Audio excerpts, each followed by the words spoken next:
I don't want to say from a spiritual perspective because it's not necessarily that, but I'm very witchy. Let me put it to you that way. Very, very witchy, right?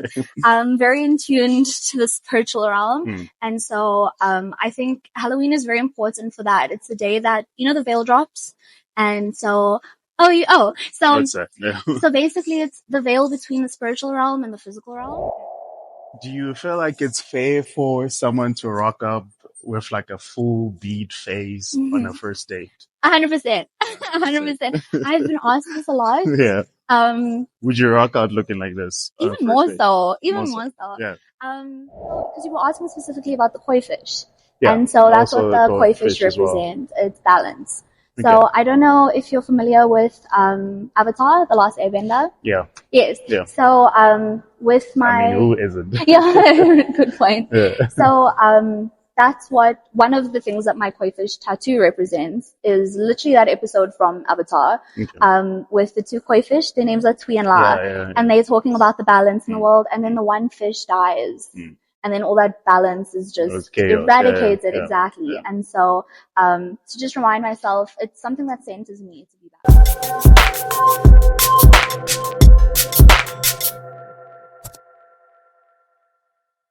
Welcome to another episode of Sounds Good Enough. Today I have Sid, Sydney, but she prefer goes by Sid because people can't say Sydney for some weird reason.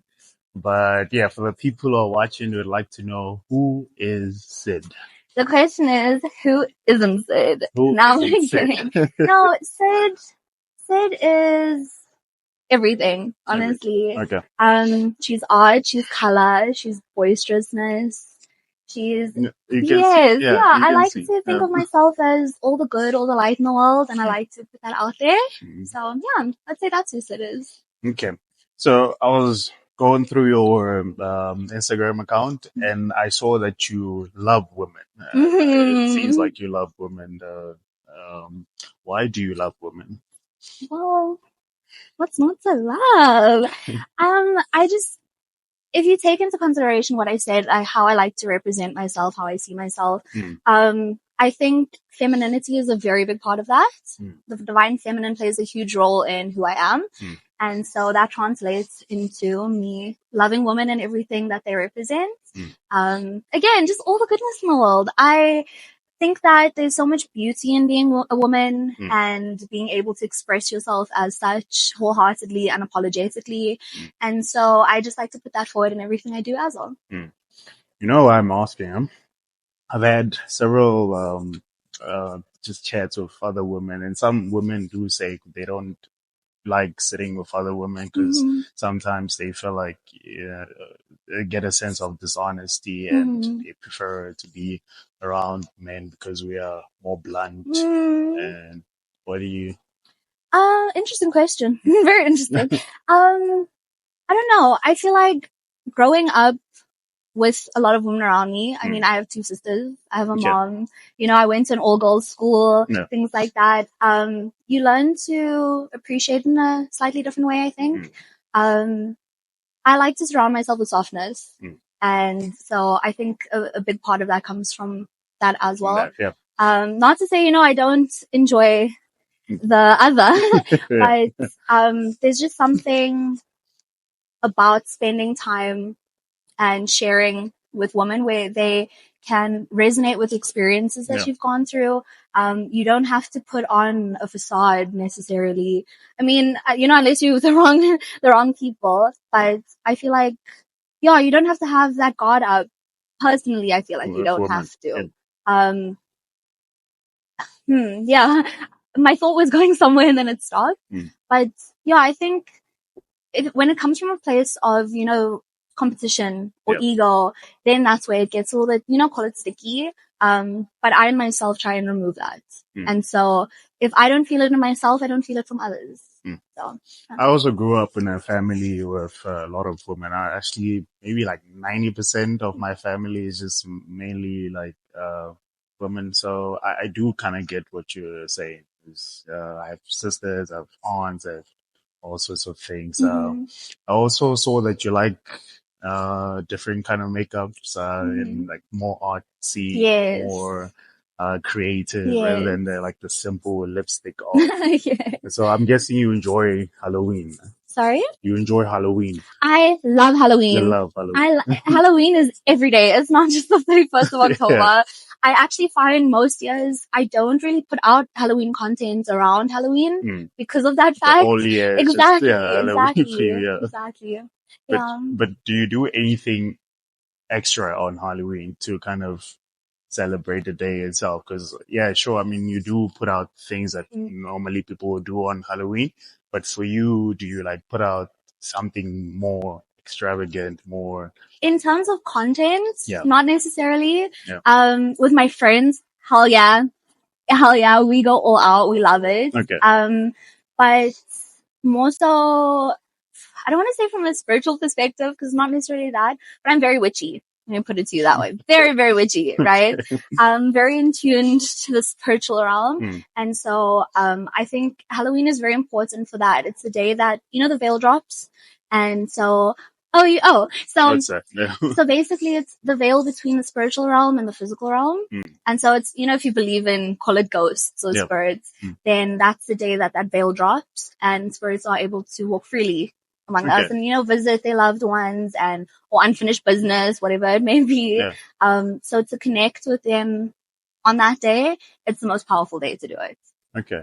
So is it like there's this movie I saw it. This Disney movie. Yeah, Coco. Yeah, Coco. Yes, exactly. Yes, Very similar to that. I didn't know that. Yes. I know they celebrate it, but I didn't know that people also on Halloween also practice that.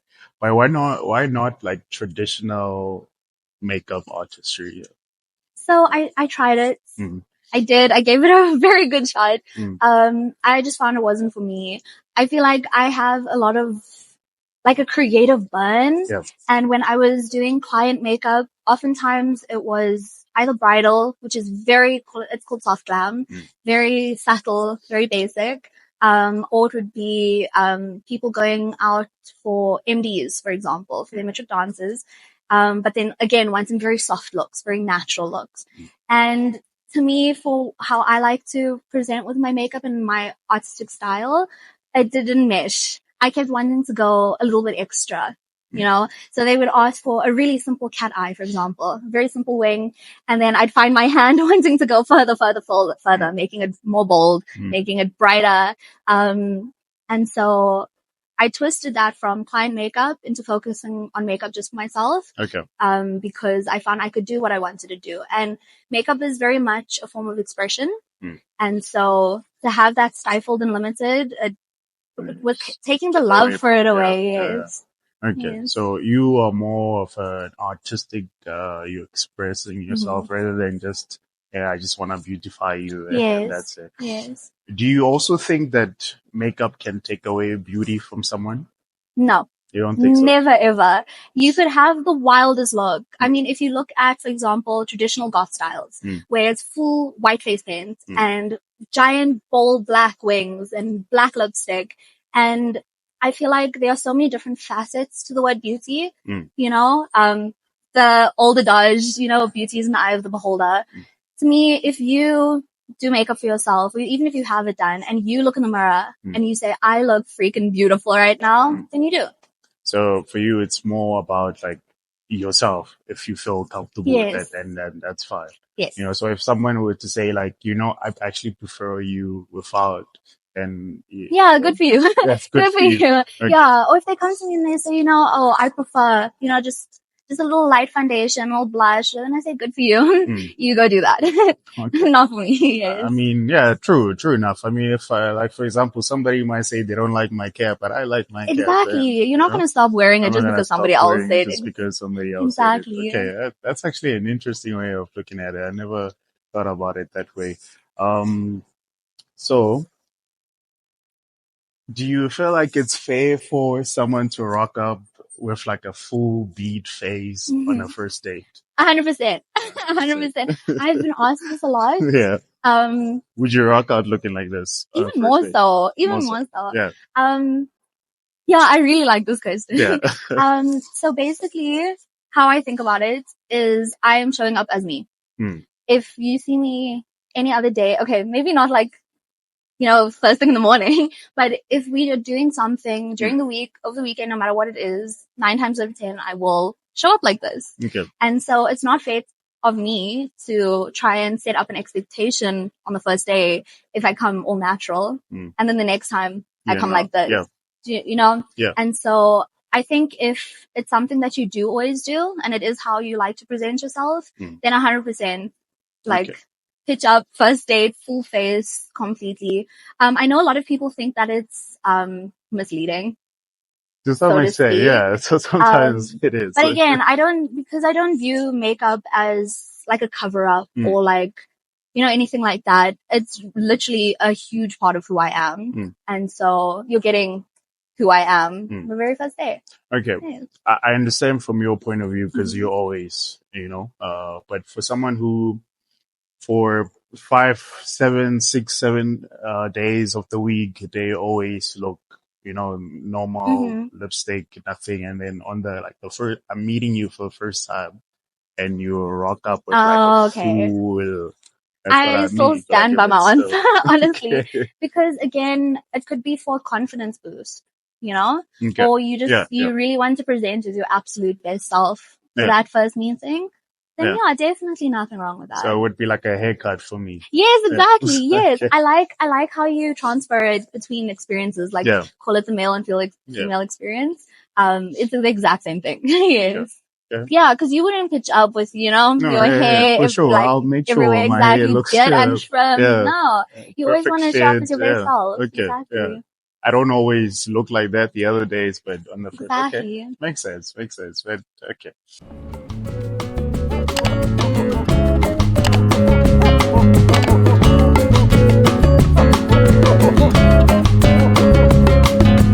So we're going to play like a small little game. It's a would you rather game. Oh, okay. So I'm going to ask you would you rathers and then just give you your answer. First question is, would you rather be with Mr. Handsome Face but lacks emotions? Or be with not so handsome but understands you fully?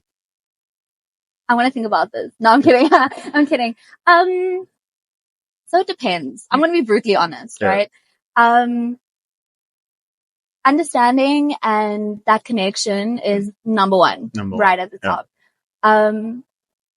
But there's a big but, because I've thought about this a lot. It's obviously that initial attraction has to be there. Yeah. And I'm not going to sugarcoat it. If, I don't find someone visually appealing, and everybody's beautiful in their own way. Let me get that straight. Everybody's beautiful in their own way. But if I don't have that initial attraction, let's try, Yeah. And so in the long run, long term, spend the rest of my life with you vibes, then it's definitely that connection. You don't have to be 10 out of 10. Yeah. You don't even have to be 5 out of 10. But in terms of just call it, dating or hanging out or whatever, that initial attraction usually does come from the physical attraction. But if I get to know you and you have a horrible personality and don't have time of day for me, all of that, cut you loose. The face is not enough to keep me there. Let me say that. Might be enough to get me there, but not enough to keep me there. Okay. All right. Makes sense. Yeah. Second one is, watch your loved ones forget you or vice versa. You forget. Oh, would I rather have my loved ones forget me or I forget my loved ones? Hectic. I think I would rather have my loved ones forget me. Really? Yeah. I think it's easier to move on that way. Sure. If that makes sense. Because I can deal with it internally. It's just me on my own having to deal with everybody forgetting me versus if all my loved ones forgot about me, that's so many other people that it's affecting, if that makes sense. Okay. If I'm understanding that correctly. Yeah, you are understanding correctly, but I'm just thinking your loved ones forgetting you, and now let's say you're walking in the mall and they see, oh, that's my brother, but they don't. Forgot if I'm aware that everybody just my existence ceased to be to everybody around me, and I was aware of that, and I knew I had to, just deal with that. That's what life was now. Then that's so much easier than everybody else having to try and deal with that. Okay. All right, yo, that is a deep one, eh? Yeah, Even you I asked don't know the how. question. Yeah. I'm asking the questions, but even I can't answer that one properly. And the last one is be tatted all over or pierced all over. Oh, tatted all over. Oh, tatted all. I hate piercings. Yeah, I hate them. but I you have think, so many I pierced. know. I think I have 10 piercings now. 10. Where? Everywhere. I've got 2 in my ears. Yeah. 3 in my ears. I lie. I've got one up there Three. as well. I Okay. have this one, 2 in my nose, Okay. and my belly ring. Okay. I think is that 9 or 10? Yeah. Anyway, it's one of the numbers. But I hate the process of getting pierced. I hate the healing process. The only nice part about getting pierced is the end result. But tattoos any day of my life, I will take that over piercing. Tattoos more painful. Like imagine having a tattoo on like on your chest. Now you can't even sleep on your chest. It's only for maybe 2 days. If it is painful, I feel like with piercings, with the healing process, it takes sometimes months, sometimes years. Yeah. These took, I think, 4 or 5 months. Yeah, like, and those are just like low piercings. Yeah. With my helixes, I've had them for almost maybe 2 years, and they're still not healed.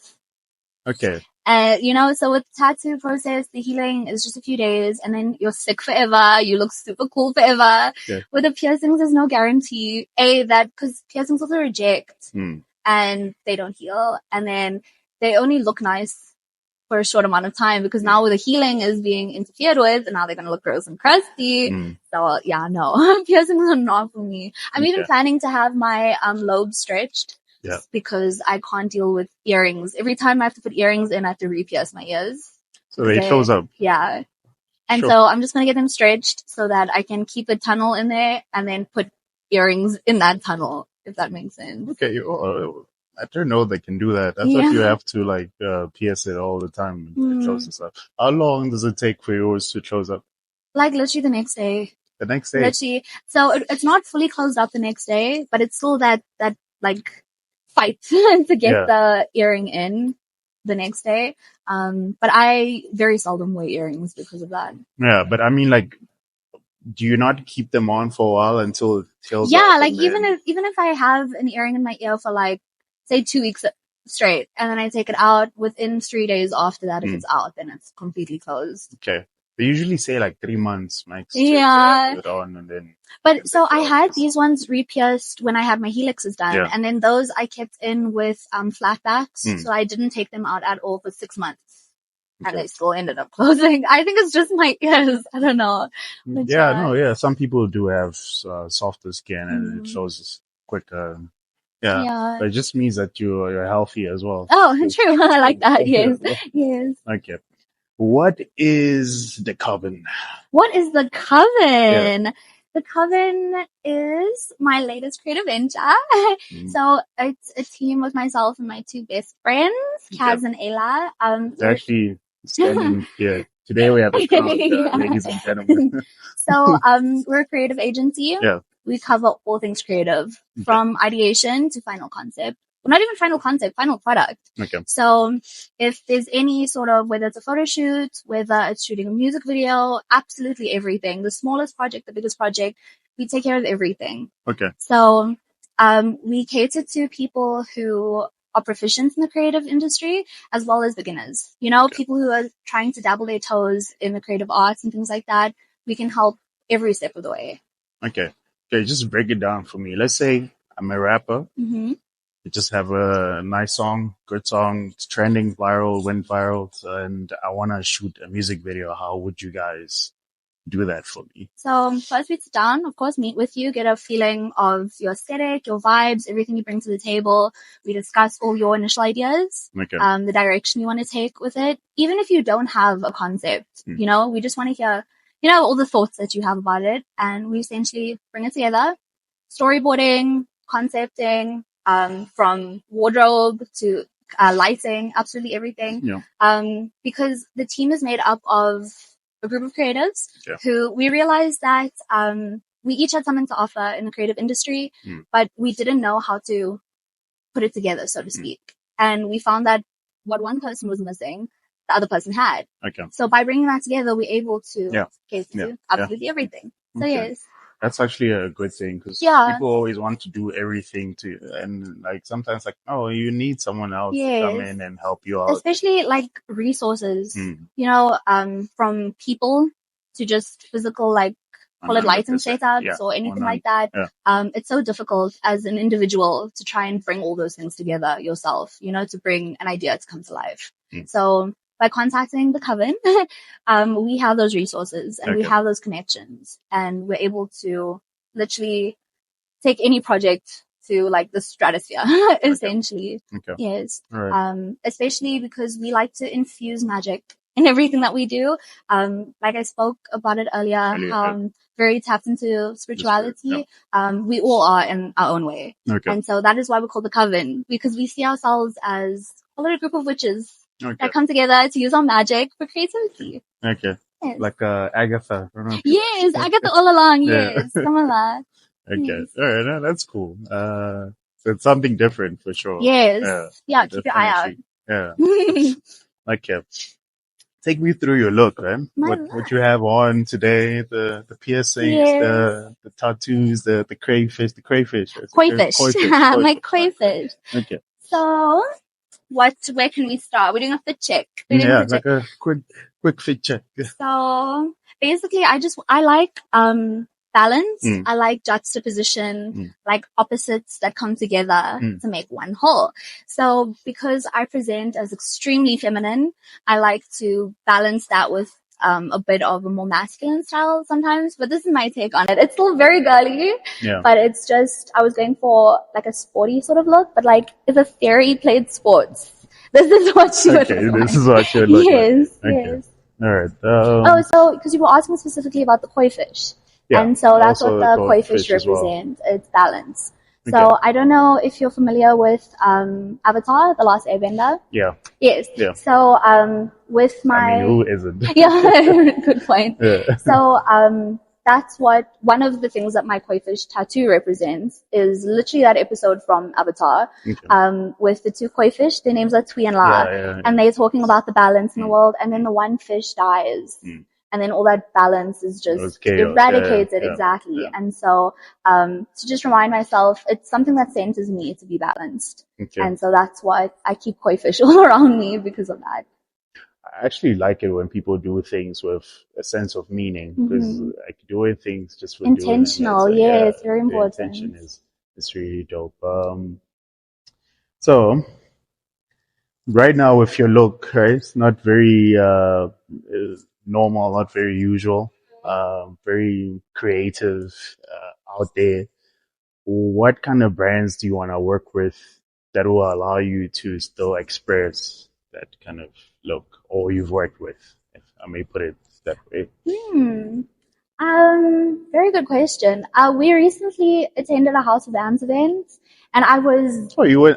Yes, also went there. I was the Saturday. We went to see Lil I went on the Sunday. We missed each other. Yes, but that was extremely eye-opening. Yeah, I mean, street fashion. Yeah, street fashion. Yeah, how do I say this? I just when I put a look together, I don't have an idea in mind at the end. Things just come together and then I roll with the flow, you know? And then I use something called post-rationalization where I give it that meaning afterwards. Where it's like, okay, yeah, it's come together like this now. This is what it is now. But being at the Vans event and seeing the fashion and seeing how people were expressing themselves, and it was revolutionary, honestly. I think in terms of style, that is the direction that I want to go. But also mixing it with my own personal style. I love very like flowy, very fluid sort of outfits. So to find that balance, again, the balance between the two, is kind of the direction that I'm trying to go. Okay. Yes. Okay, but is there any like particular name of a brand that you'd say like this? Oh, Vans. Oh, definitely Vans. Vans, definitely. Okay. Vans, like right off the top of my head. Definitely. Okay. No, and I see that. Yeah. I see that. You have like that, the rock star skater. Yeah, rock star. Yes. I need to figure out still, sort of the brands to target in that sense. Right now, I'm just taking every opportunity that comes to me and molding myself, so to Rick speak, Owens in that is way. also Rockstar as well. Yes, exactly. So, yeah. Okay, cool. What kind of music do you listen to? Everything. Literally everything. I really love indie style and indie alt punk rock. Recently my friends have been taking me to a lot of techno places. I did not expect myself to. Is it her? Because she's yes, literally. I did not expect myself to enjoy those spaces. A few years ago, I'd gone to a few techno places with friends, and I was so overwhelmed that either I'd be outside the entire time or I'd just straight up go home like 5 minutes into it. But I think I'm in a very different place in my life now, and I'm experiencing things differently. I'm seeing things differently, and to see the freedom in the techno spaces, how everybody, they don't have a fear to be themselves, and that is very inspiring. It's a way that I like to live. And I didn't know that I could take it to the next level until I started, putting myself in those spaces and talking to people in those spaces and finding out why it's so important to them. So, that's where I am currently. Yeah. What you just said at the end, I really like that, like why it's so important to them. Because like some of the things I see it, I don't fully understand it, but I know it's important to somebody, and there's a meaning for them. Maybe their family loves techno, and it's like a family thing, you know. And like you listen to it, like it's not really my thing, but understanding why it's so important for someone to them, else. Exactly. That's like the only thing you need to. You don't really have to indulge in everything, but to understand and not to judge why that thing is. Removing that judgment is so important. Exactly. Okay. All right. No, I really like that. I really like that. Well, how do you deal with negativity, though? I don't. You don't. What if a duck's back? What if a duck? No, I'm kidding. Yeah. Hey, let me think about this one for a second. I think it's very important to know yourself, right? And something that I learned very early on in my life is that what other people think of me is none of my business. So if they're bringing negativity towards me, and I know in that case, I didn't do anything, or it's not on me, and I know for a fact, it's not on me, then I let them deal with it. I don't take it on for myself at all. Because if I did do that, I'd be in a hole every day in my life, And so being able to stand firm in my own ground. What you believe in. Yes, is the biggest way that I deal with negativity. It's having to regulate first and then seeing the situation for what it is and, trying to approach it from empathy as well. You're talking about understanding now. When people bring negativity towards you, it's something going on within themselves that, again, has nothing to do with you, and it's not your job to deal with it. But if you can approach it with understanding, then you can remove that, that pressure that builds on your chest when things like that happen. You can remove that from yourself, because you can put yourself in the other person's shoes. For sure. Yes. For sure. Okay.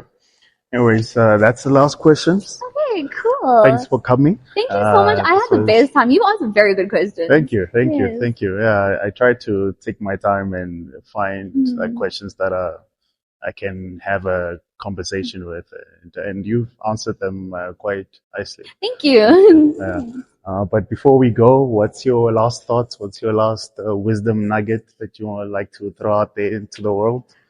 To the world, I'd like to say, be hot and brain rot. That's all. Okay, make sure. But anyways, guys, check it out. I'll put all the details in the description. Check out Sid, check out the Coven, and other friends as well. Yes. But yeah, thanks for coming. Thank you so much. Okay. Thank you. All right. That's it. Okay, cool. Yay! That was so much fun. Thank you. Where's my Grammy? Thank you.